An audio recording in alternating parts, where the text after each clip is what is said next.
ইন্দ্রজিতের কথা শুনে অদ্ভুতভাবে কাঁদতে শুরু করলো সোহিনী।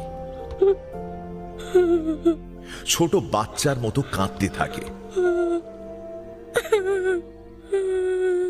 মনে হচ্ছে যেন বহু বছরের চাপা কষ্ট আজ বের করছে।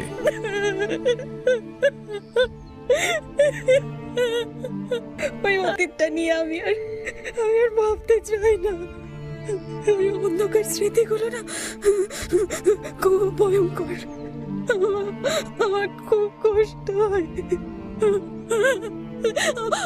আমি কাকে বলবো বলো তো আমার কষ্টের কথা? কাকে বলবো? আমার লিপিও তো নেই, ওকেও কেড়ে নিল। কেউ নেই আমার, কেউ নেই, কেউ নেই। আমার প্রত্যেকটা কাছের মানুষের মৃত্যুই খুব যন্ত্রণাদায়ক। আমিও এবার শেষ হয়ে যেতে চাই। আমি আর কষ্টগুলো বইতে পারছি না। আমি আর পারছি না। আমি আর পারছি না। সোহিনী শূন্য দৃষ্টিতে তাকিয়ে থাকে ইন্দ্রজিতের দিকে।